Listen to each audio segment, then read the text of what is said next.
Hello नमस्कार दोस्तों, स्वागत है आपके अपना YouTube channel DS Rajput education में। तो साथियों, आज आपको लेकर आए हैं हम हिंदी का प्रैक्टिस सेट पेपर, जो कि भाषा फर्स्ट में आपका हिंदी रहता है। ये सभी को अनुवाद सब्जेक्ट रहता है और ये सभी को करना ही होता है। ठीक है, जो भाषा सेकंड रहती है उसमें आपको या तो संस्कृत या फिर इंग्लिश में से चूज करना होता है। ठीक है, तो आज अपन देखने वाले हैं हिंदी के, जो कि भाषा फर्स्ट में है। ठीक है, इसका जो पेपर आता है आपको सुपर टेट हो, सॉरी, चाहे यूपी टेट हो, चाहे सी टेट हो, चाहे रीट हो, या कोई भी परीक्षा हो शिक्षक बनने से संबंधित, तो ये आपका सेकंड पोर्शन में आपका आता है। ठीक है, और आपको इसमें एक गद्यांश आ जाएगा, उसमें आपको पढ़ कर के और 5 से लेकर के आपके 15 नंबर तक आपके इसमें गद्यांश को पढ़ कर के आपको आंसर देने होते हैं। ठीक है, तो ये आपको गद्यांश जो आता है आपको बहुत ही महत्वपूर्ण रहता है। इसमें आपको कोई भी किसी भी प्रकार की पढ़ाई अलग से नहीं करनी पड़ती है, इसी में आपको उसके आंसर मिल जाते हैं। ठीक है, तो आप लोग इस पद्यांश को पढ़ लीजिएगा। ठीक है, क्योंकि अगर मैं पढ़ के आपको बताऊंगा तो आपका समय ज़्यादा लगेगा, आप लोग सीधा आंसर देखते चलिएगा। ठीक है, तो आशा करता हूँ आपने ये पढ़ लिया होगा। थोड़ा सा वीडियो रोक करके पढ़ सकते हैं। ठीक है, ये दिया हुआ है इतना सा। ठीक है अब देखते हैं अपन क्वेश्चन की ओर चलते हैं। ठीक है, तो साथियों, अगर आपको वीडियो अच्छी लगे तो लास्ट में आप लोग ज़रूर लाइक कर देना, और हो सके तो चैनल को भी ज़रूर सब्सक्राइब कर लेना। चैनल को सब्सक्राइब करने के साथ साथ आप लोग बगल वाले बेल आइकन को भी प्रेस ज़रूर कर लेना। उससे क्या होगा, उससे जैसे ही कोई वीडियो अपलोड होगी उसका नोटिफिकेशन आपके लिए सबसे पहले मिल जाएगा। ठीक है, तो आशा करता हूँ कि आप लोग शुरू से अंत तक ज़रूर बने रहेंगे, और अगर वीडियो अच्छी लगेगी तो ज़रूर लाइक करेंगे और चैनल को भी सब्सक्राइब करेंगे। ठीक है, तो अपन देखते हैं बिना समय बर्बाद किए हुए। पहला क्वेश्चन यहाँ पर दिया हुआ है कि त्योहारों का मनाना किससे संबंधित होता है। तो सांस्कृतिक विविधता, फसल, विश्व बंधुत्व, या फिर एक रसता से छुटकारे। ठीक है, तो क्या हो जाएगा इसका राइट आंसर। तो साथियों, आप लोग आंसर, अगर आपको आंसर मालूम है किसी भी क्वेश्चन का, तो आप लोग ज़रूर कमेंट में बताते चलिएगा। ठीक है, तो साथियों, इसका जो राइट आंसर हो जाएगा, त्योहार मनाना किससे संबंधित है। तो त्योहार अपन लोग क्यों मनाते हैं, सांस्कृतिक विविधता के लिए मनाते हैं। ठीक है, तो ये पहला आपका राइट आंसर हो जाएगा। नेक्स्ट क्वेश्चन देखते हैं। अलग अलग तरीके के माध्यम से किस ओर संकेत किया गया है। अलग अलग रास्ते, अलग अलग उपाय, विभिन्न संप्रदाय, या फिर विभिन्न पूजा स्थल। तो क्या हो जाएगा इसका राइट आंसर। तो साथियों, इसका जो राइट आंसर होगा, आप लोग अगर पता है तो आप लोग कमेंट करिएगा। तो साथियों, इसका जो राइट आंसर होगा वो हो जाएगा विभिन्न संप्रदाय के लिए। ठीक है, तीसरा विकल्प जो है वो आपका राइट हो जाएगा। ठीक है, नेक्स्ट क्वेश्चन देखते हैं। नेक्स्ट क्वेश्चन में दिया हुआ है कि निम्नलिखित में से कौन सा त्यौहार किसी महापुरुष से नहीं जुड़ा है। शिक्षक दिवस, बाल दिवस, गांधी जयंती, या फिर गणतंत्र दिवस। तो क्या हो जाएगा इसका राइट आंसर। तो जैसा कि आपको पता है कि शिक्षक दिवस भी जुड़ा हुआ है, बाल दिवस भी जुड़ा हुआ है। ठीक है, चाचा नेहरू है शिक्षक, ये आपको बताना है। गांधी जयंती आपको मालूम ही होगा। ठीक है, शिक्षक दिवस कब मनाया जाता है, 5 सितंबर को। ठीक है, और जो कि नहीं मनाया जाता है किसी महापुरुष से, तो वो गणतंत्र दिवस जो है वो किसी महापुरुष से जुड़ा हुआ नहीं है। ठीक है नेक्स्ट क्वेश्चन देखते हैं। त्योहार राष्ट्र को क्या लाभ पहुंचाते हैं। तो त्योहार राष्ट्र को क्या लाभ पहुंचाते हैं। राष्ट्र खुश रहता है, सभी मिलजुल कर रहते हैं, सभी एक ही धर्म का अनुगमन करते हैं, या फिर राष्ट्र की आर्थिक हालत सुधरती है। तो क्या हो जाएगा इसका राइट आंसर। तो साथियों, इस त्योहार जो मनाने से लाभ जो अपन के लिए मिलता है तो वो मिलता है कि सभी जो समाज के लोग हैं वो सभी मिलजुल कर रहते हैं। ठीक है, तो आपका दूसरा जो ऑप्शन है वो राइट हो जाएगा। ठीक है, अब आपके क्वेश्चन समाप्त हुए हैं। अब आपको अलग से क्वेश्चन दिए हुए हैं, इसका आपको आंसर देते चलना है। ठीक है, यहाँ पर दिया हुआ है कि सुत शब्द को स्त्रीवाचक बनाने के लिए किस प्रत्यय का प्रयोग करना होगा आपको। ठीक है, तो सुत का जो सुत लिखा हुआ है इसको स्त्रीवाचक बनाना है, तो क्या जोड़ेंगे अपन प्रत्यय, ई या ई या एक या फिर या, क्या जोड़ेंगे तो साथियों, सुत का जो स्त्रीवाचक होता है वो जिससे कि प्रत्यय बड़ा आ लगने से क्या हो जाएगा, सुत्या। ठीक है, तो चौथा जो विकल्प होगा आपका वो राइट हो जाएगा। ठीक है, नेक्स्ट क्वेश्चन है साथियों, ये तो आपको मालूम ही होगा, नाक का बाल होना मुहावरे का अर्थ है। आप लोग जल्दी से कमेंट करिएगा इसका क्या राइट आंसर होगा। अधिक समीप होना, कष्ट देना, अधिक प्रिय होना, या फिर पालतू होना। तो अगर आपको मालूम है तो जल्दी से आप लोग कमेंट करना इसका राइट आंसर। तो साथियों इसका जो राइट आंसर हो जाएगा कि जो नाक का बाल होना यानी कि अधिक प्रिय होना। ठीक है, तीसरा जो विकल्प है आपका वो राइट हो जाएगा। ठीक है, नेक्स्ट क्वेश्चन देखते हैं, अश्व का पर्यायवाची शब्द निम्नलिखित में से कौन सा नहीं है। तो अश्व का जो पर्यायवाची नहीं है आपको वो बताना है। ठीक है, आपको पहले तो ये देखना है कि कौन से अश्व के पर्यायवाची हैं, फिर आपको जो नहीं है उस पर आपको टिक करना है। ठीक है, तो आप लोगों को क्या करना है, कमेंट करना है राइट आंसर। तो अश्व के पर्यायवाची शब्द कौन कौन से होते हैं, घोड़ा, ठीक है, घोतक, और क्या होता है, जी हाँ, हाय भी होता है आपका, लेकिन जो कटक है वो आपका नहीं होता है। ठीक है, तो ये आपका राइट आंसर होगा, वो हो जाएगा आपका कटक। ठीक है, नेक्स्ट क्वेश्चन देखते हैं, यहाँ पर दिया हुआ है, जो एक स्थान पर टिककर नहीं रहता है वाक्य के लिए एक शब्द कौन सा है, अस्थिर, अड़िग, यायावर या फिर गतिशील। क्या पूछा है, जो एक स्थान पर टिककर नहीं रहता है, आप लोगों को बताना है इसका राइट आंसर। तो साथियों यहाँ पर एक आपको दिख रहा होगा यायावर, ये शब्द जो ऐसा है जी एक एक स्थान पर टिककर नहीं रहता है। ठीक है, तो ये क्या कहलाता है, यायावर आपका कहलाता है। ठीक है, नेक्स्ट क्वेश्चन देखते हैं, समास का अर्थ क्या होता है। क्या दिया हुआ है, समास का अर्थ, तो आपको समास का अर्थ बताना है। तो समास का अर्थ क्या होता है, संक्षेप, विच्छेद, विस्तार या फिर नवीन अर्थ। आप लोग बताइए, आपको मालूम ही होगा समास का अर्थ, आपको पढ़ा दिया गया है, आपको वीडियो डली हुई है। अगर आपने नहीं देखी है तो आप लोग चैनल में जा कर के वीडियो में जाइएगा, उसमें आपको समाज से संबंधित जितने भी क्वेश्चन होते हैं, समास किसे कहते हैं, सभी प्रकार के समास आपको पढ़ा दिए गए हैं, वो वीडियो आप लोग जाकर देख सकते हैं। ठीक है, तो अब आपको समास का अर्थ बताना है। तो समास का अर्थ क्या हो जाएगा, समास का जो अर्थ होता है वो संक्षेप होता है। ठीक है, अनेक पद मिलकर जब एक पद बनता है तो वह क्या कहलाता है, समास कहलाता है। अगर अपन लोग सामान्य अर्थ में कहें तो समास को अपन क्या कहते हैं, संक्षेप करना कहते हैं। ठीक है, तो समास का यही आपका अर्थ भी हो जाएगा। नेक्स्ट क्वेश्चन देखते हैं, भाषा के संबंध में उपचारात्मक शिक्षण का उद्देश्य है। तो भाषा के संबंध में उपचारात्मक शिक्षण का उद्देश्य क्या हो जाएगा, पहले ऑप्शन देख लेते हैं। पहला ऑप्शन है भाषा प्रयोग संबंधी कठिनाइयों की पहचान तथा उनका निदान। दूसरा ऑप्शन जो है वो बच्चों को व्यस्त रखना, या तीसरा ऑप्शन है बच्चों को श्रेणीवार विभक्त करना, और चौथा जो ऑप्शन है वो बच्चों को त्रुटियों की केवल सूची बनाना। तो क्या हो जाएगा इसका राइट आंसर, भाषा के संबंध में उपचारात्मक शिक्षण का उद्देश्य। आप लोग बताइए इसका राइट आंसर। तो इसका जो राइट आंसर होगा कि भाषा के प्रयोग संबंधी कठिनाइयों की पहचान और तथा उनका निदान करना ही भाषा के संबंध में क्या कहलाता है, उपचारात्मक शिक्षण का उद्देश्य कहलाता है आपका। ठीक है, नेक्स्ट क्वेश्चन देखते हैं। यहाँ पर दिया हुआ है कि प्रमुख भाषाई कौशल के अंतर्गत इनमें से कौन एक नहीं आता है, सुनना, बोलना, हंसना और लिखना। क्या पूछा है, प्रमुख भाषाई कौशल के अंतर्गत इनमें से कौन सा एक शब्द है जो नहीं आता है। ठीक है, तो आप लोग बताइए कौन सा नहीं आता है। तो पहले तो जो आते हैं वो देख लेते हैं, चार कौशल हैं, लिखना, सुनना, बोलना और पढ़ना, ये भाषा कौशल के अंतर्गत आते हैं। अब आपने इतने देख लिए हैं, कौन कौन सा,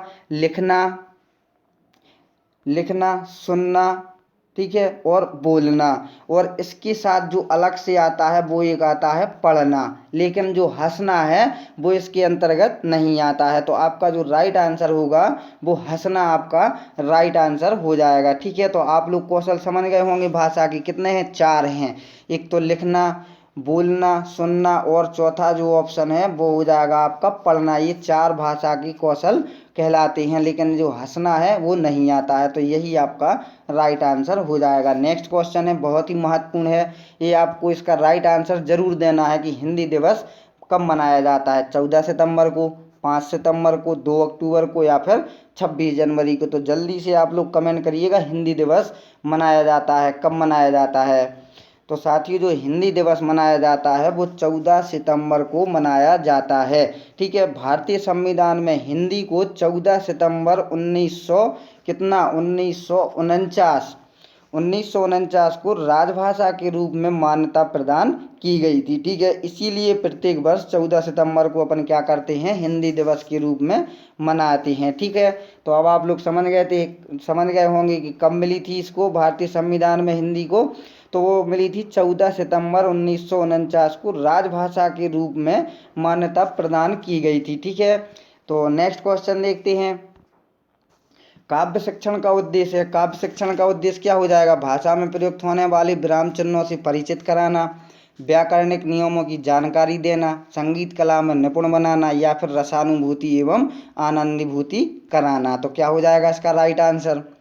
बताइएगा आप लोग जल्दी से इसका राइट आंसर। तो साथियों, जो काव्य शिक्षण का उद्देश्य है वो रसानुभूति एवं आनंद अनुभूति कराना इसका मुख्य होता है। ठीक है, तो काव्य शिक्षण का जो उद्देश्य होता है वो छात्रों में काव्य की रसानुभूति और आनंद अनुभूति की क्षमता का विकास करना होता है। ठीक है, तो चौथा जो विकल्प होगा वो आपका राइट हो जाएगा। नेक्स्ट क्वेश्चन देखते हैं अब। तो साथियों, अगर आप लोगों ने अभी तक वीडियो को लाइक नहीं किया है तो जल्दी से आप लोग वीडियो को लाइक कर दीजिएगा और हो सके तो चैनल को जल्दी से जल्दी सब्सक्राइब भी कर लें, ताकि जैसे ही कोई वीडियो अपलोड हो उसका नोटिफिकेशन आपके लिए मिल सके। तो सब्सक्राइब करें, साथ में बगल में बेल आइकन आएगा उसको भी ज़रूर प्रेस कर लें। ठीक है, नेक्स्ट क्वेश्चन देखते हैं। निम्न में से किस वाक्य में विशेषण का प्रयोग हुआ है? राम जाता है, सीता फल खाती है, मेरी गाय काली है, जल्दी उठना स्वास्थ्यवर्धक होता है। तो इसमें क्या पूछा गया है? वाक्य में आपको विशेषण का प्रयोग हुआ है तो उसका आपको वो राइट आंसर बताना है। ठीक है, तो कौन से वाक्य में विशेषण का प्रयोग हुआ है बताइए आप लोग जल्दी से। तो साथियों, इसका जो राइट आंसर होगा मेरी गाय काली है। इसमें गाय की विशेषता बताई गई है। क्या बताई गई है कि गाय कैसी है? काली है। ठीक है, तो ये काली शब्द क्या हो जाएगा? विशेषण आपका हो जाएगा। गाय की विशेषता क्या होगी? वो गाय कैसी है? काली है। ठीक है, तो यही आपका राइट आंसर हो जाएगा। ठीक है, नेक्स्ट क्वेश्चन देखते हैं। यहाँ पर दिया हुआ है नाटक शिक्षण में कक्षाभिनय प्रणाली के प्रयोग से क्या होगा?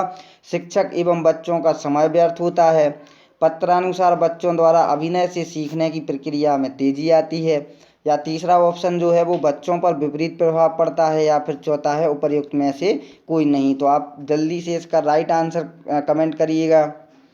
तो नाटक शिक्षण में कक्षाभिनय प्रणाली के प्रयोग से क्या होता है? इसका राइट आंसर जो होगा वो पत्रानुसार बच्चों द्वारा अभिनय से सीखने की प्रक्रिया में क्या होता है?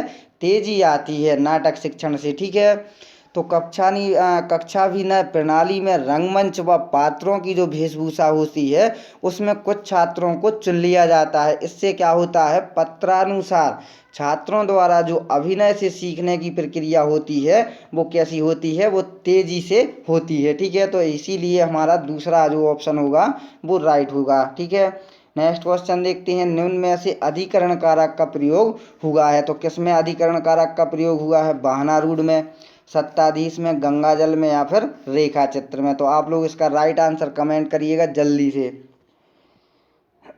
तो अधिकरण कारक का जो प्रयोग हुआ है साथियों वो हुआ है वाहनारूढ़ में। ठीक है, तो अधिकरण कारक पर सर्ग कारक चिन्ह में पर है। प्रश्न में दिए गए शब्द वाहनारूढ़ में पर कारक चिन्ह का लोप है। इस सामासिक पद का विग्रह वाहन पर आरूढ़ होगा। ठीक है, अतः अधिकरण कारक का प्रयोग किसमें हुआ है? वाहनारूढ़ में आपका हुआ है। ठीक है, किस रस को रसराज कहा जाता है? साथियों, रस से संबंधित आपको एक वीडियो पहले ही प्रोवाइड करा दी गई है और उसमें सभी रसों को अच्छी तरीक़ा से आपको पढ़ा दिया गया है। ठीक है, और अगर आपने वो देखा होगा तो आप लोग इसको तुरंत ही अभी तक आप लोगों ने आंसर कमेंट कर दिया होगा। ठीक है, तो किस रस को रसराज कहा जाता है? श्रृंगार रस को, किसको? श्रृंगार रस को, वीर रस को, हास रस को, या फिर इनमें से कोई नहीं। तो क्या होगा? किसको कहा जाता है रसों का रसराज? तो इसका जो राइट आंसर होगा वो हो जाएगा श्रृंगार रस को। ठीक है, तो पहला ऑप्शन जो है वो राइट हो जाएगा। श्रृंगार रस को रसराज कहा जाता है क्योंकि यही एकमात्र ऐसा रस है जिसमें अन्य रसों के संचारी भाव क्या होते हैं? समाहित होते हैं। ठीक है, इसलिए इसको क्या कहा जाता है? रसराज श्रृंगार रस को कहा जाता है। ठीक है, नेक्स्ट क्वेश्चन देखते हैं। घनानंद को किस युग का कवि माना जाता है? तो घनानंद को किस युग का कवि माना जाता है? आदिकाल का, भक्ति काल का, रीति काल का, या फिर भारतेंदु काल का? तो आप लोग बताइएगा इसका राइट आंसर क्या होना चाहिए। तो साथियों, इसका जो राइट आंसर होगा घनानंद को कवि माना जाता है रीति काल का। ठीक है, तो घनानंद रीति काल की रीति मुक्त शाखा के कवि हैं। किसके हैं? रीति मुक्त शाखा के कवि। ठीक है, किसके हैं? रीति मुक्त शाखा के कवि हैं, इसलिए इनको रीति काल युग का कवि माना जाता है। ठीक है, नेक्स्ट क्वेश्चन देखते हैं। निम्नलिखित में से शुद्ध वर्तनी वाला आपको शब्द बताना है। यहाँ पर आशीर्वाद 4 जगह अलग अलग उसमें दर्शाया गया है, तो जो आपका शुद्ध है वो आपको कमेंट करना है। ये ऑप्शन, बी ऑप्शन, सी या फिर डी। तो कौन सा आशीर्वाद सही लिखा गया है भाषा की दृष्टि से? तो साथियों इसका जो राइट आंसर होगा वो हो जाएगा आपका आशीर्वाद। कैसे लिखा जाएगा? आशीर्वाद। ठीक है, तो ये आपको कौन से ऑप्शन में दिखाई दे रहा है? तीसरे विकल्प में। ठीक है, तो तीसरा जो विकल्प होगा वो आपका राइट हो जाएगा। ठीक है, नेक्स्ट क्वेश्चन देखते हैं। को से किस कारक चिन्ह का बोध होता है? तो आपने पढ़ा होगा कर्ता ने, कर्म। ठीक है, ये सब पढ़ा होगा, मैं आपको सभी नहीं बताऊंगा क्योंकि इसमें आपका ये आंसर छिपा हुआ है। पहला ऑप्शन है कर्म कारक, करण कारक, संप्रदान कारक या फिर अधिकरण कारक। तो आप लोग बताइए को किस कारक चिन्ह का बोध होता है? तो साथियों इसका जो राइट आंसर आपका होगा वो क्या हो जाएगा? कर्ता ने, कर्म को। ठीक है, तो ये पहला ही ऑप्शन जो है वो आपका राइट हो जाएगा, ए ऑप्शन। ठीक है, कर्म कारक। नेक्स्ट क्वेश्चन देखते हैं। सच्चिदानंद हीरानंद वात्स्यायन का उपनाम है। तो सच्चिदानंद हीरानंद वात्स्यायन का उपनाम क्या हो जाएगा? हरिओद, निराला, अज्ञेय या फिर गुलेरी। तो आप लोग बताइएगा इसका राइट आंसर। तो सच्चिदानंद हीरानंद वात्स्यायन का जो उपनाम है वो क्या हो जाएगा? अज्ञेय हो जाएगा। ठीक है, तो तीसरा जो विकल्प है वो आपका राइट आंसर हो जाएगा, जबकि हरिओद का अयोध्या सिंह उपनाम हो जाएगा। ठीक है, और जो निराला का है वो सूर्यकांत त्रिपाठी निराला का हो जाएगा, और गुलेरी है वो हो जाएगा चंद्रधर शर्मा गुलेरी। ठीक है, तो अब आप लोग समझ गए होंगे तीनों विकल्प भी अलग अलग से। लेकिन सच्चिदानंद हीरानंद वात्स्यायन का जो उपनाम है वो क्या है? अज्ञेय है। ठीक है, हरिओद का कौन सा हो जाएगा? हरिओद का अयोध्या सिंह उपाध्याय, निराला का हो जाएगा सूर्यकांत त्रिपाठी निराला हो जाएगा, और गुलेरी का चंद्रधर शर्मा गुलेरी हो जाएगा। ठीक है, तो आप लोगों को अगर कोई भी पूछ लिया जाए तो आप लोग सभी का आंसर दे सकते हैं अब। ठीक है, नेक्स्ट क्वेश्चन देखते हैं। बिहारी के प्रसिद्ध क्या हैं? कवित्त, सवैया, पद या फिर दोहा। तो बिहारी जी के क्या हैं आपको पता होगा, जल्दी से आप लोग बताइएगा।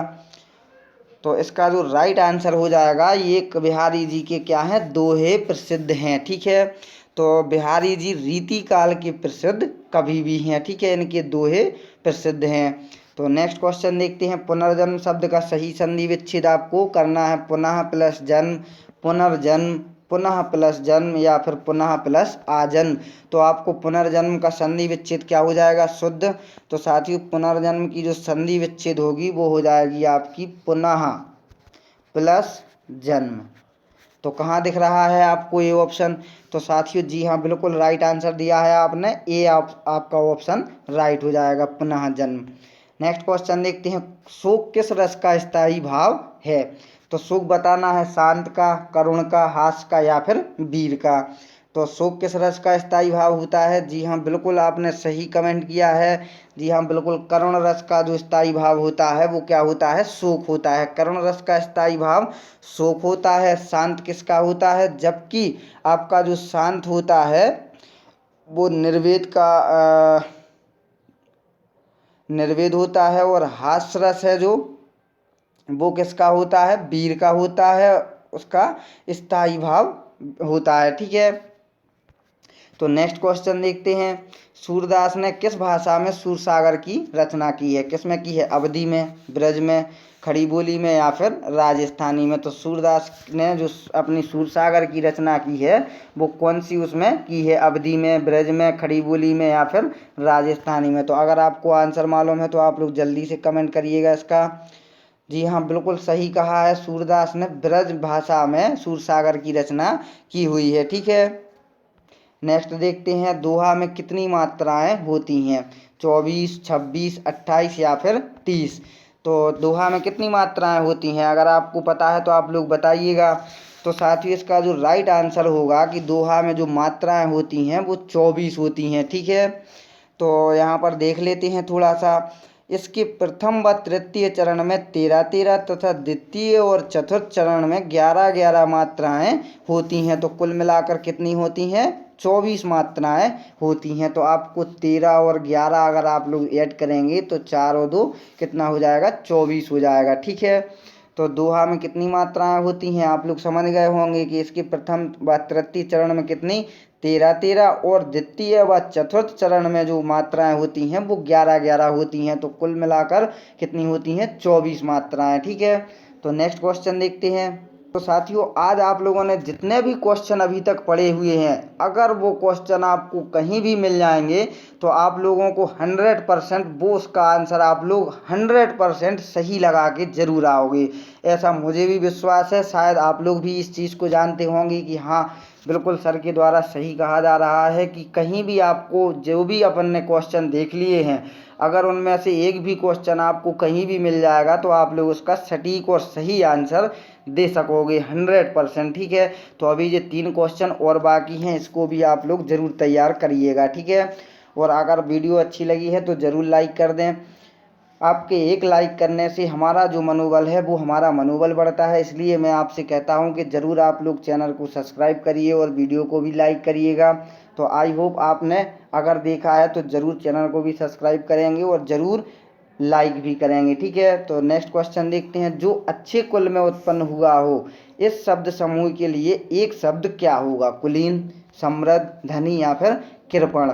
तो जो अच्छे कुल में उत्पन्न हुआ हो उसको अपन क्या कहेंगे? एक शब्द अगर उसका आएगा तो जो अच्छे कुल में उत्पन्न हुआ हो या जो अच्छे कुल में जन्म ले उसे अपन क्या कहते हैं? कुलीन कहते हैं। ठीक है, तो पहला जो ऑप्शन है आपका वो राइट हो जाएगा। पापी में कौन सा विशेषण है? तो संख्यावाचक विशेषण, सार्वनामिक विशेषण या फिर गुणवाचक विशेषण, या चौथा है परिमाणवाचक विशेषण। तो क्या हो जाएगा? पापी में कौन सा विशेषण हो जाएगा? तो साथियों, इसका जो राइट आंसर होगा, पाप का गुणवाचक शब्द क्या है? इसमें ई प्रत्यय लगाने पर बना नया शब्द क्या हो जाएगा? पापी हो जाएगा। अतः दिए गए शब्द में क्या होगा? गुणवाचक विशेषण आपका हो जाएगा। तीसरा वाला ऑप्शन आपका राइट हो जाएगा। ठीक है, नेक्स्ट देखते हैं। नवल सुंदर श्याम शरीर की सजल नीरज सी कल काती थी में कौन सा अलंकार होगा? उपमा, रूपक, श्लेष या फिर उत्प्रेक्षा। आप लोग बताइए इसका राइट आंसर अगर आपको मालूम है तो साथियों, इसका जो राइट आंसर होगा वो आपका उपमा आपका राइट आंसर हो जाएगा। ठीक है तो इसका क्या होगा? सी, सम, सरेस आदि वाचक शब्दों का प्रयोग होता है, वहाँ क्या होता है? उपमा अलंकार होता है। तो इसकी एक ट्रिक है, सी क्या है? सी सम सरेस। ठीक है, क्या है? और सरेस, सी सम सरेस आदि वाचक शब्दों का प्रयोग होता है, वहाँ क्या होता है? उपमा अलंकार होता है। तो आप लोग समझ गए होंगे। ठीक है, नेक्स्ट क्वेश्चन और आज का लास्ट क्वेश्चन देखते हैं। इसमें क्या पूछा जा रहा है? बीजक किसकी रचना है? तो आप लोगों को इसका तो आंसर मालूम ही होगा, तो आप लोग डायरेक्ट भी आंसर कमेंट कर सकते हैं। बीजक किसकी रचना है? सूर की, तुलसी की, कबीर की या फिर जायसी की। तो आपकी जो बीजक रचना है, जी हाँ बिल्कुल आपका राइट आंसर है, वो है आपकी कबीर जी की। ठीक है, तो तीसरा जो ऑप्शन है वो आपका राइट हो जाएगा। ठीक है, तो साथियों, आप लोगों ने 30 महत्वपूर्ण क्वेश्चन देखे हैं जो कि भाग सेकंड में भाषा प्रथम हिंदी थी। तो इसके 30 क्वेश्चन आपको कैसे लगे आप लोग ज़रूर कमेंट बॉक्स में बताइएगा, और आप लोग कहाँ से हैं, अपना स्टेट ज़रूर हमें कमेंट करिएगा। ठीक है, अगर आप लोग इसी प्रकार से और भी वीडियो देखना चाहते हैं तो चैनल को भी ज़रूर सब्सक्राइब कर लें, बगल वाले बेल आइकन को प्रेस कर दें और साथ साथ वीडियो को भी ज़रूर लाइक कर दें। तो साथियों, मिलते हैं नेक्स्ट वीडियो में, जब तक के लिए जय हिंद, जय भारत।